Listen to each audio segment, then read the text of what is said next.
जय हिंद दोस्तों। स्कूल व्याख्याता भर्ती की तैयारी करने वाले मेरे सभी दोस्तों का हार्दिक स्वागत, अभिनंदन।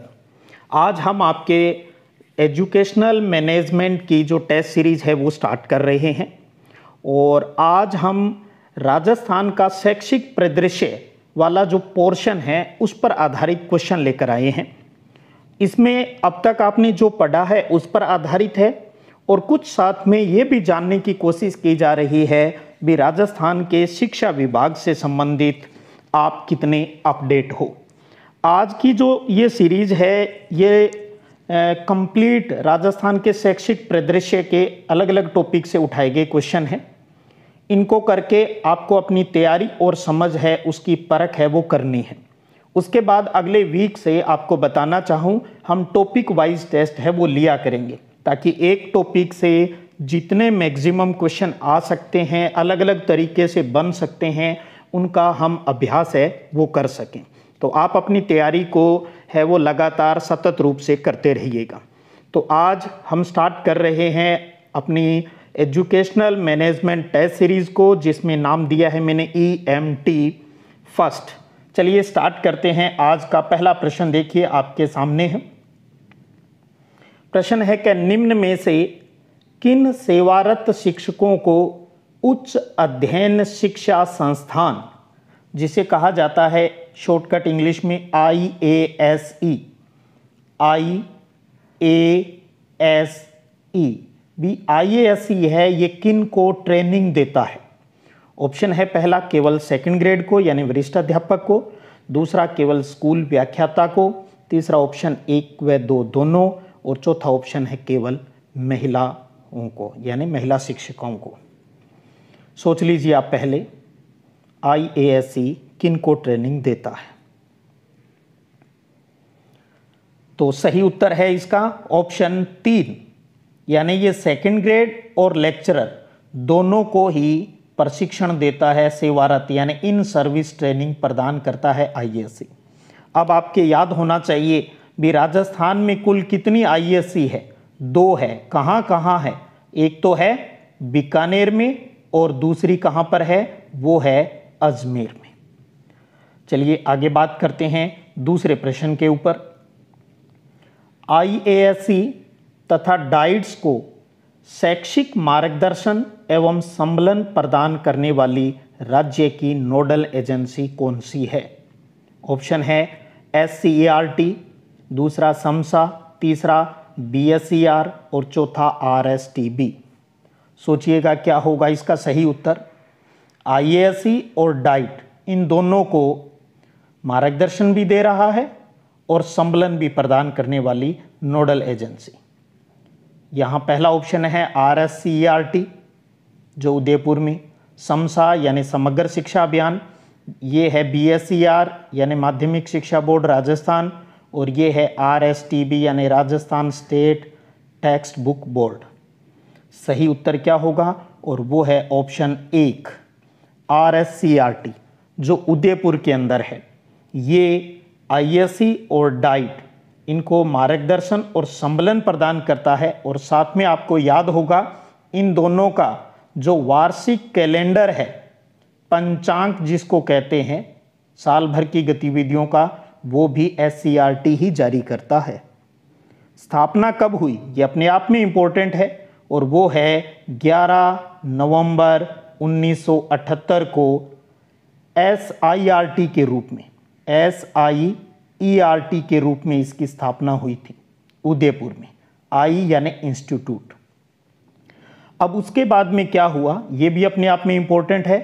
14 अगस्त 2018 को इंस्टीट्यूट के स्थान पर क्या कर दिया, इसको काउंसिल बना दिया, C आ गया, SCERT हो गई। राजस्थान में है तो हम R लगा देते हैं पहले। RSCERT का पुनर्गठन कब हुआ? 14 अगस्त 2018 को।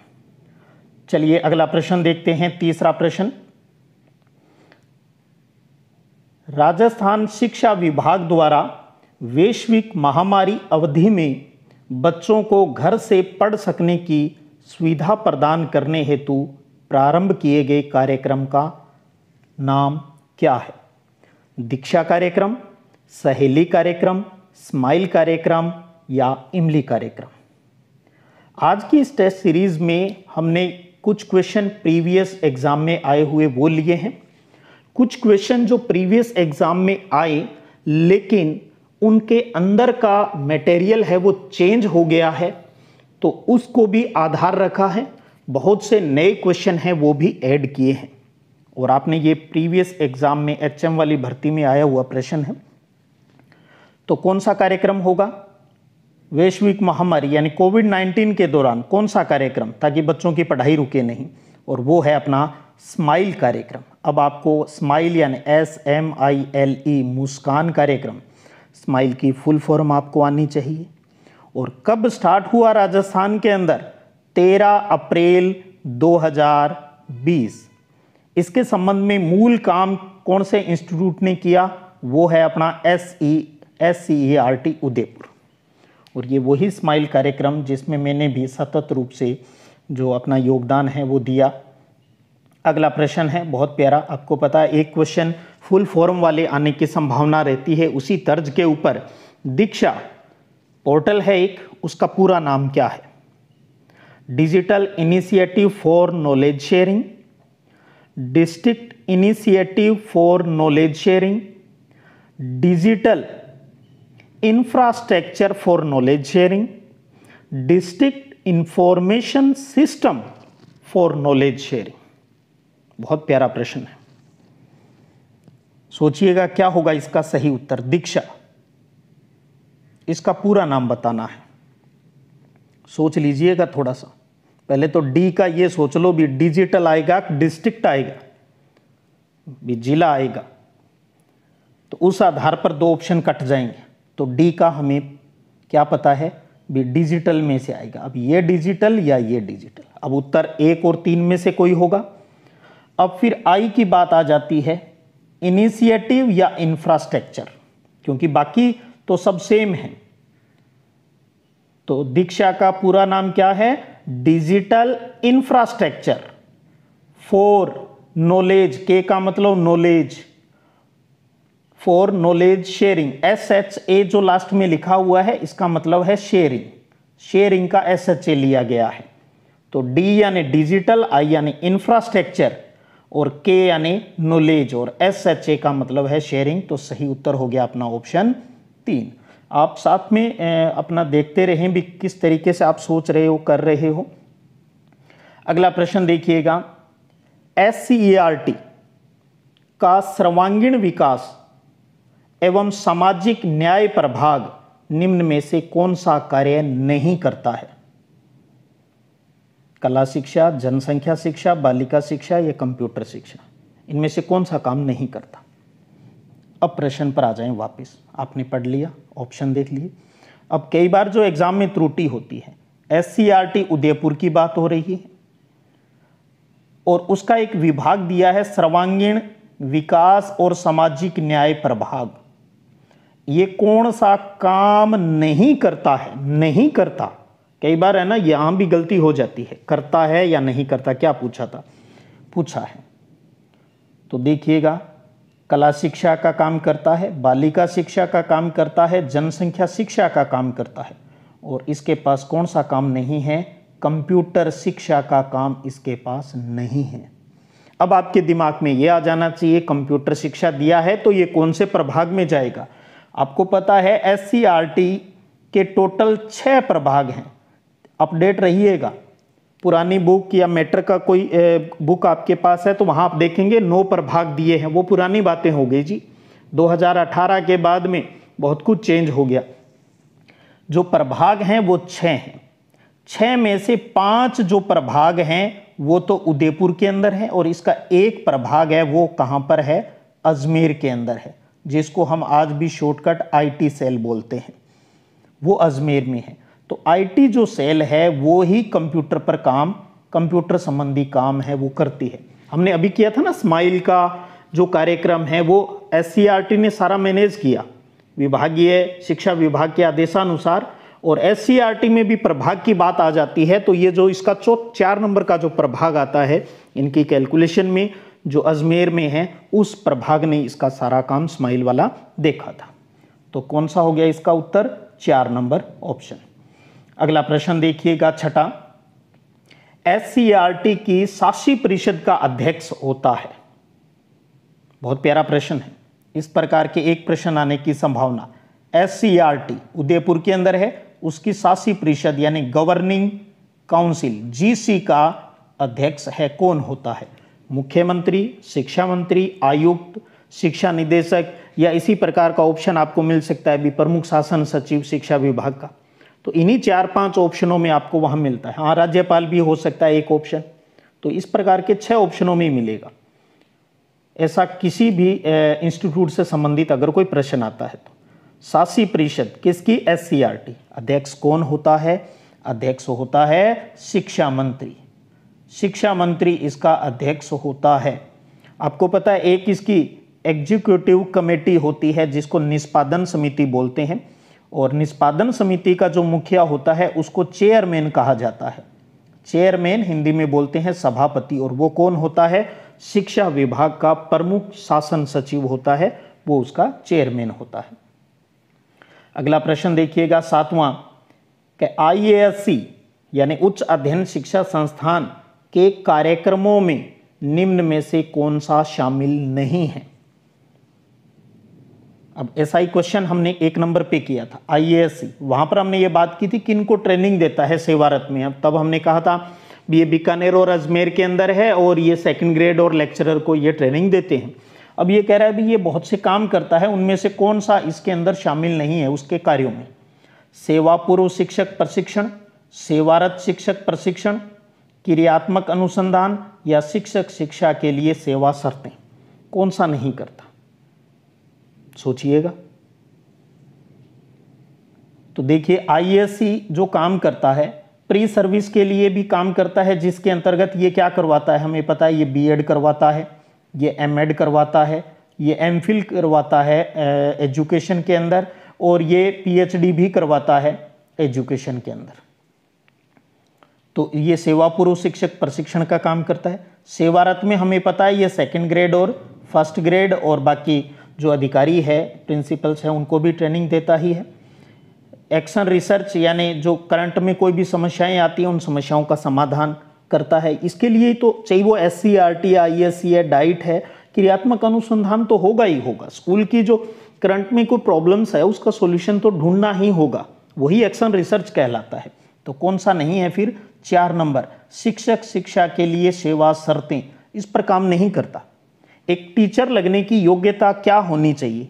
आपको अच्छे से जानकारी होगी इसके बारे में, और वो इंस्टीट्यूट है इंडिया का NCTE, national council for teacher education. Delhi में ये इंस्टीट्यूट है जिसकी स्थापना 21 मई 1973 को हुई थी। इसका काम है सेवा शर्तें डिसाइड करना। भी 3rd ग्रेड का टीचर बनना है तो क्या है, यही तो कहता है भी हाँ रीट होनी चाहिए, टेट जिसको हम कहते हैं, तो सब यही NCT ही डिसाइड करता है। अगला प्रश्न देखिए 8वां, क्या राजस्थान में सबसे बड़ा शिक्षा संभाग कौन सा है? बहुत प्यारा प्रश्न है और सिंपल सा है। आप सोचेंगे बड़े सिंपल से क्वेश्चन है, हमें आते हैं। एग्जाम में क्या होता है, कोई मुश्किल इस तरीके से पेपर थोड़ी तैयार किया जाता है भी वो आपके आए नहीं, आपकी समझ की परख करनी होती है बस।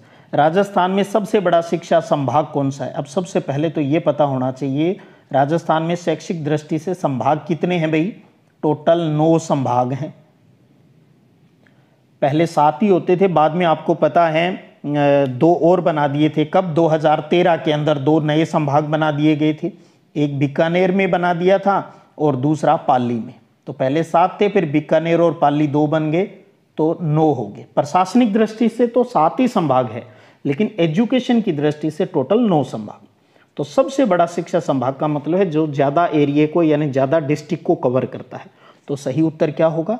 बिल्कुल आप सही सोच रहे हो, वो है उदयपुर। आपको पता है उदयपुर में अंडर में कितने डिस्ट्रिक्ट आते हैं? 6, डूंगरपुर, बांसवाड़ा, राजसमंद, चित्तौड़गढ़, उदयपुर और प्रतापगढ़। जबकि यहाँ जयपुर का भी उल्लेख है, तो जयपुर में हमें पता है 3 ही है, जयपुर हो गया, अलवर और दौसा हो गया। भरतपुर के अंदर 4 हैं, जो भरतपुर, सवाईमाधोपुर, करौली और धौलपुर हो गया। अजमेर के अंदर 4 है, जो कि अजमेर, भीलवाड़ा, टोंक और नागौर इसके अंदर आते हैं। तो अच्छे से इन शैक्षिक संभागों में कौन कौन से डिस्ट्रिक्ट आते हैं जरूर ध्यान रखिएगा। अगला प्रश्न है कि राजस्थान में स्कूल शिक्षा के क्षेत्र में स्वायत्त शासी संस्था नहीं है। प्रश्न को अच्छे से समझ लीजिएगा। स्कूल शिक्षा के क्षेत्र में ऑटोनोमस बॉडी, स्वायत्त शासी संस्था कौन सी नहीं है, ये पूछा है। देखिए हर जो अपने शिक्षा विभाग की बात करें, दो प्रकार की बॉडी होती है, एक गवर्नमेंट बॉडी और दूसरी होती है ऑटोनोमस बॉडी। ऑटोनोमस बॉडी क्या होती है सरकार के अंडर में ही है, लेकिन उसके नीतियों को निर्धारित करने के लिए समझिएगा एक गवर्निंग काउंसिल होती है, एक उसकी एग्जीक्यूटिव कमेटी होती है। ये कंसेप्ट क्लियर कर लीजिएगा अच्छे से, जो ऑटोनोमस बॉडी होती है। और जो सरकारी संस्थान, जो गवर्नमेंट इंस्टीट्यूट होता है, उसके अंदर ऐसी कोई गवर्निंग काउंसिल या निष्पादन समिति नहीं होती, क्योंकि बस एक बाकायदा प्रशासनिक एक ढांचा चलता है। तो अब इसमें कौन सा नहीं है, इसके ऊपर आप देखें। स्वायत्त शासित संस्था नहीं। माध्यमिक शिक्षा बोर्ड राजस्थान अजमेर एक ऑटोनोमस बॉडी है।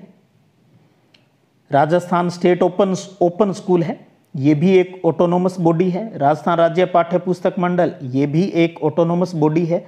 यहाँ पर कौन सा नहीं होगा, तो वो है पंजीयक शिक्षा विभागीय परीक्षाएं बीकानेर।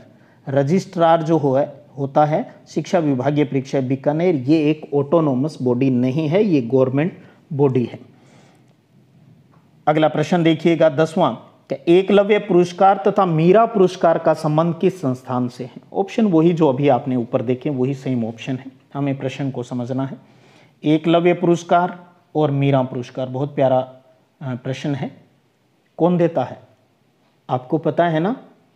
10वीं 12वीं बोर्ड के एग्जाम के लिए दो बोर्ड हैं, एक तो रेगुलर स्टूडेंट के लिए माध्यमिक शिक्षा बोर्ड, और दूसरा जो पढ़ाई जिन्होंने छोड़ दिया है या जो रेगुलर नहीं आ सकते, प्राइवेट भी नहीं कर सकते, जिन्हें थोड़े ऑप्शन ज़्यादा चाहिए, तो वो कौन सा है, Rajasthan state open school, Rajasthan state RSOS, Rajasthan state open school, ये देता है एकलव्य पुरस्कार और मीरा पुरस्कार, जो कि राज्य स्तर पर भी दिए जाते हैं, डिस्ट्रिक्ट लेवल पर, और अब लास्ट ईयर से ब्लॉक लेवल के ऊपर भी इनको देना स्टार्ट कर दिया है। तो सही उत्तर फिर हो गया अपना ऑप्शन 2 हो गया।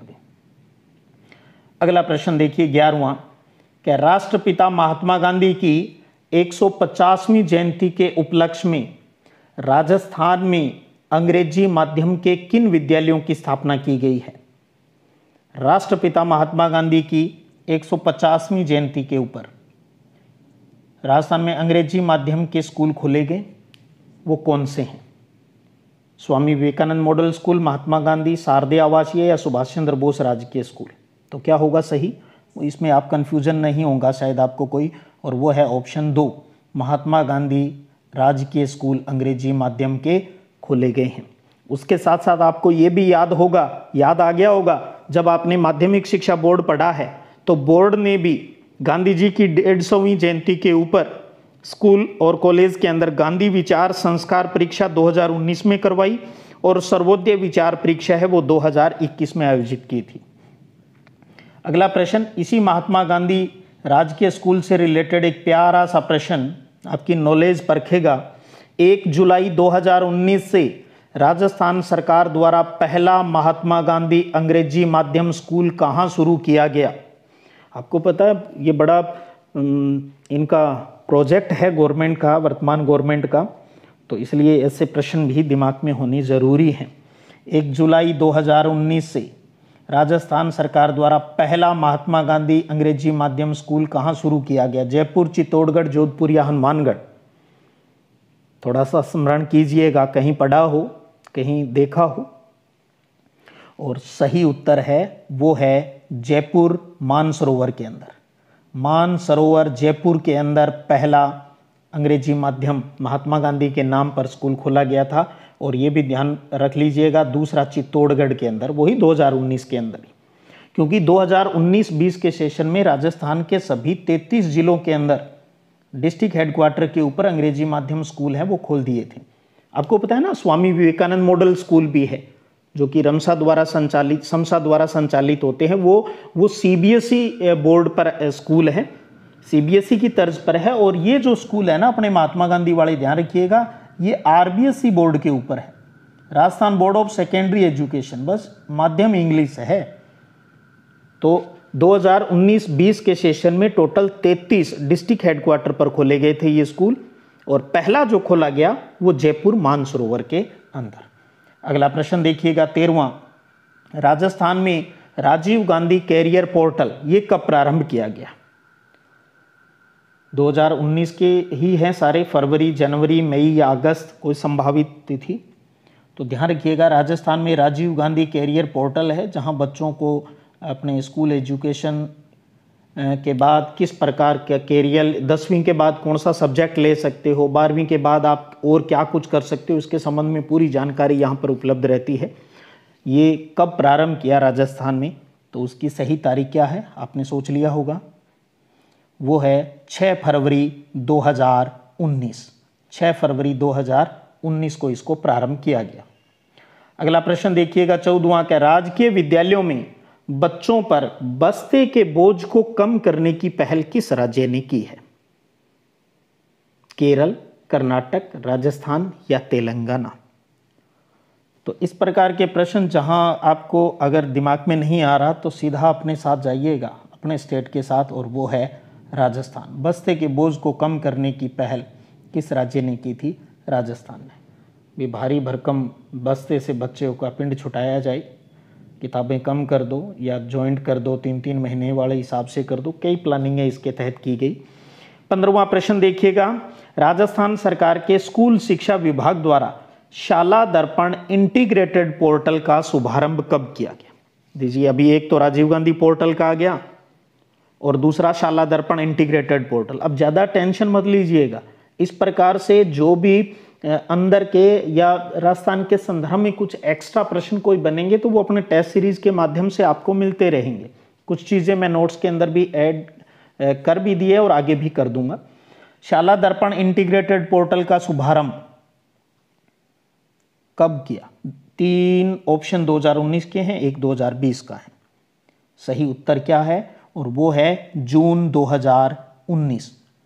पहले क्या था, जो अपने सीनियर स्कूल थे, उच्च माध्यमिक स्कूल है, उनके लिए एक पोर्टल चलता था शाला दर्पण, और जो 1 से 8 वाले जो स्कूल हैं, चाहे 1 से 5 हो, यानी प्रारंभिक शिक्षा के लिए, उनका जो पोर्टल था वो था शाला दर्शन। दोनों अलग अलग पोर्टल पर काम करते थे स्कूल, शाला दर्पण और शाला दर्शन। फिर आपको पता है अभी आदर्श विद्यालय योजना वगैरह आ गई, तो इन दोनों को आपस में जोड़ दिया गया। अभी ठीक है, अब एक ही पोर्टल बनाएंगे, उसी पर सारा काम होगा। स्कूल संबंधी सारी जानकारियां हमें यहीं अपडेट करनी होती है, तो उसका नाम दे दिया शाला दर्पण इंटीग्रेटेड पोर्टल। तो यानी शाला दर्शन और शाला दर्पण दोनों को जोड़कर नाम हो गया शाला दर्पण इंटीग्रेटेड पोर्टल। आप गूगल में सर्च करके, गूगल में डालकर शाला दर्पण इंटीग्रेटेड डालिए आप, और आप देख लेंगे, साइट खुल जाएगी शिक्षा विभाग की। यहाँ डाटाओं का काम होता है, हर कोई देख सकता है इसको। तो जून 2019। अगला प्रश्न देखिएगा 16वां, क्या विद्यालय स्तर पर बालकों में पर्यावरण संबंधी समझ पैदा करने हेतु राजस्थान सरकार द्वारा वर्ष 2019-20 में विद्यालयों में प्रारंभ की गई योजना है? पर्यावरण संबंधी समझ पैदा करने के लिए पर्यावरण मित्र योजना, पर्यावरण पाठशाला योजना, हरित राजस्थान योजना या हरित पाठशाला योजना? बहुत अच्छा प्रश्न है ये भी। जब हम समग्र शिक्षा अभियान पढ़ेंगे तो उसकी गतिविधियों के अंतर्गत ये चीज़ें शामिल रहती है, और इसका सही उत्तर है वो है हरित पाठशाला योजना। पर्यावरण संबंधी समझ पैदा करने के लिए हरित पाठशाला योजना, डिटेल में हम वहाँ वीडियो क्लास में कर लेंगे इस चीज़ को। अगला प्रश्न है वो देखिएगा 17वां, क्या माध्यमिक शिक्षा बोर्ड राजस्थान के संगठनात्मक ढांचे में राज्य सरकार द्वारा नामित सदस्यों की संख्या कितनी होती है?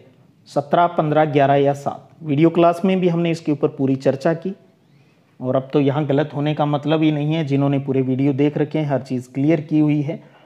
तो राज्य सरकार द्वारा नामित सदस्यों की संख्या कितनी है? सही उत्तर है ऑप्शन 1। थोड़ा सा रिवाइज कर दूं, थोड़ा सा आप सेट कर लीजिएगा। कुल जो सदस्य होते हैं माध्यमिक शिक्षा बोर्ड के संगठनात्मक ढांचे के अंदर वो 41 है। पहले कितने होते थे? 36 होते थे। फिर 5 नए आ गए। वो 5 नए कौन से हैं? थोड़ा सा उसमें संशोधन कर लीजिएगा। ये हैं राज्यपाल द्वारा नामित। राज्यपाल द्वारा मनोनीत किए जाते हैं 5 सदस्य। इन 17 में कोई चेंज नहीं हुआ है, अलग से 5 है वो राज्यपाल द्वारा मनोनीत किए जाते हैं। तो जो नोट्स हैं वो भी अपडेट हैं, बाद में पहले किसी ने देख लियो, बाद में आप उसको डाउनलोड कर लीजिएगा। अपना जो BSc का जो वीडियो है उसके नीचे डिस्क्रिप्शन में लिंक है वो दिया हुआ है। तो 41 हैं वर्तमान में, पहले 36 होते थे, 5 राज्यपाल द्वारा मनोनीत और ऐड हो गए, तो टोटल 41 हो गए। अगला प्रश्न देखिएगा 18वां, कि 12वीं तक की सभी बालिकाओं को मुफ्त शिक्षा प्रदान करने वाला देश का पहला राज्य है। सेम वही पहले वाली तर्ज पे आ गया, विबस्ते का बोझ कम करना है तब भी हम, और अब बालिकाओं को मुफ्त शिक्षा। स्कूल और कॉलेज में आपको पता है ना, स्कूल और कॉलेज, सरकारी स्कूल और सरकारी कॉलेज में बच्चियों को पढ़ने के लिए किसी प्रकार की कोई फीस है वो नहीं ली जाती है, और ऐसा करने वाला अपना राजस्थान पहला राज्य है देश के अंदर। अगला प्रश्न देखिएगा 19वां, राजस्थान में वैश्विक कोविड-19 महामारी के दौरान हवा महल कार्यक्रम कब प्रारंभ किया गया था? स्माइल के अंदर आ गया, आप दिमाग में आ जाना चाहिए, स्माइल, स्माइल 2.0, स्माइल 3.0 ये सब चलते रहे, साथ में हवा महल कार्यक्रम जो आज भी चल रहा है। बाकी सब कुछ बंद हो गया, लेकिन सैटरडे को हवा महल कार्यक्रम है वो अब भी आता है। तो इस पर हम पूरी बात कर चुके हैं, इनके क्या उद्देश्य थे, क्या क्या कार्यक्रम। स्टार्टिंग की बात करें तो 2 कहानियाँ आती थी, अब जो नया लेटेस्ट आ गया उसमें कहानी के साथ साथ कविता है वो भी आने लग गई है। और ये कब प्रारंभ हुआ? और ये प्रारंभ हुआ 2 मई 2020 को। 13 अप्रैल 2020 को स्माइल स्टार्ट हुआ। फिर ये लगा भी यार बच्चे पढ़ाई से इंटरेस्ट नहीं ले रहे और कहीं लर्निंग गैप नहीं आ जाए, तो क्यों ना बच्चों को कहानी और कविताओं के माध्यम से कुछ सिखाया जाए, और विशेषकर 3 से 14 साल तक के बच्चों के लिए। तो ये हवा महल कार्यक्रम है वो स्टार्ट किया गया, और L1 और L2 के टीचर्स जो हैं उनके लिए भी उसके अंदर मैटर है वो, यानी शिक्षकों के लिए भी आता है इसके अंतर्गत। ये 2 मई 2020 को प्रारंभ किया था। अगला प्रश्न देखिएगा कि राजस्थान में राज्य शैक्षिक प्रबंधन एवं प्रशिक्षण संस्थान कहाँ स्थित है? राज्य शैक्षिक प्रबंधन एवं प्रशिक्षण संस्थान, जल्दबाजी मत कीजिएगा, पहले प्रश्न पढ़ लीजिएगा। अजमेर, उदयपुर, बीकानेर या जयपुर। अब कई क्या करेंगे इस प्रकार, मैंने जो देखा, मेरा जो अनुभव, पढ़ लिया राजस्थान शैक्षिक प्रबंधन, बस यूं दिमाग में क्या आ जाएगा, उनके दिमाग में SCRT का भी, राजस्थान शैक्षिक अनुसंधान और प्रशिक्षण परिषद। राजस्थान राज्य शैक्षिक अनुसंधान और प्रशिक्षण परिषद नहीं है प्रश्न के अंदर, यहाँ राज्य शैक्षिक प्रबंधन और प्रशिक्षण संस्थान है, अनुसंधान नहीं है, प्रबंधन है। इसको इंग्लिश में शॉर्ट फुल फॉर्म है SIEMT, SIEMT, state institute of educational management and training, SIEMT, जो कि शिक्षा विभाग के उच्च अधिकारी, जैसे प्रिंसिपल्स और प्रिंसिपल से ऊपर के जो अधिकारी है उन्हें मैनेजमेंट और एडमिनिस्ट्रेशन का जो ट्रेनिंग है वो इसके द्वारा दी जाती है। तो ये कहाँ पर है? ये है जयपुर में। तो सीमेट कहाँ पर है? जयपुर के अंदर है। आपको याद है क्या, आपके सिलेबस में टोटल क्वालिटी मैनेजमेंट TQM जुड़ा हुआ है। एक तो ये इंपॉर्टेंट प्रश्न है, TQM की फुल फॉर्म बताइए। TQM, total quality management. Total quality management का काम एक तो ये इंस्टीट्यूट कर रहा है, और दूसरा अपना RSCERT, राजस्थान के संदर्भ में अगर बात करें तो सीमेट है और RSCERT है, ये टोटल क्वालिटी मैनेजमेंट के लिए काम है वो करता है। अब स्टेट लेवल की बात करें तो, इंडिया लेवल की बात करें तो NCERT भी आ जाएगी, न्यूपा भी आ जाएगी, न्यूपा और NCERT ये उस काम को देख रहे हैं। टोटल क्वालिटी मैनेजमेंट यानी किस प्रकार से क्वालिटी है उसको मैनेज किया जाए एजुकेशन में, किस प्रकार से बच्चों को क्वालिटी एजुकेशन दी जाए। तो देने वाले टीचर हैं तो इसका मतलब पहले उनको अच्छे से प्रशिक्षित करना होगा, तो अपने आप ही सब कुछ इजी होता जाएगा। तो ध्यान रखिए, राजस्थान राज्य शैक्षिक प्रबंधन और प्रशिक्षण संस्थान है, ये जयपुर में है। तो ये बात यहाँ में थोड़ा सा हो सकता है आप में से कुछ साथियों को लगे भी यार हमें तो इतनी जानकारी है, पता है, आपको अच्छे से इन चीज़ों को कर लेते हैं, और ये भी हो सकता है आपको इस प्रकार की समस्याएं नहीं हो पेपर हल करते समय। लेकिन मैंने देखा है अक्सर ध्यान रखिएगा, मात वही खाता है जो ओवर कॉन्फिडेंस में होता है। तो आप पहले प्रश्न को अच्छे से जरूर समझिएगा, ये सिर्फ मेरी सलाह है, न कि मेरा आपके प्रति कोई क्वेश्चन मार्क है। जीत जाएंगे हम, तू अगर संग है, और जीत जाएंगे हम। और अब एक बार फिर बता दूं, आज एक जनरल पेपर था, राजस्थान शैक्षिक परिदृश्य से जुड़े हुए टॉपिक से ये क्वेश्चन लिए गए थे, ताकि आपको अच्छे से इनके बारे में नॉलेज है वो हो जाए, किस प्रकार के प्रश्न आ सकते हैं। अब अगले वीक से एक शेड्यूल मैं जारी कर दूंगा, हम टॉपिक वाइज क्वेश्चन है उनको करेंगे। अपना एक टेलीग्राम चैनल भी है, सिद्धिविनायक संगरिया, आप जुड़ना चाहें तो वहाँ पर भी जुड़ सकते हैं। यहाँ स्कूल शिक्षा, ज्योग्राफी, पॉलिटिकल, उनके वीडियो और जो नोट्स होते हैं वो शेयर करता हूँ, और साथ में आपके जो वीडियो और जो नोट्स होता है वो यहाँ पर भी, इस चैनल के ऊपर भी मैं शेयर करता हूँ टेलीग्राम के ऊपर। आप चाहें तो यहाँ पर जुड़ सकते हैं। और अब आप अपना ऑल ओवर अपना रिजल्ट ज़रूर नीचे कमेंट बॉक्स में दीजिएगा। लाइव चैट से मुझे कोई मतलब नहीं है, कमेंट बॉक्स में आप अपना नाम, डिस्ट्रिक्ट का नाम लिखते हुए अपने मार्क्स ज़रूर शेयर कीजिए। आज का ये सेशन कैसा लगा, आप और क्या उम्मीदें रखे बैठे हैं, इस प्रकार की तमाम बातें जो आपके लिए हेल्पफुल हो सकती है मेरे द्वारा करने से, ज़रूर शेयर कीजिएगा। और फिर मिलते हैं अगले वीडियो क्लास में, तब तक जय हिंद, जय भारत।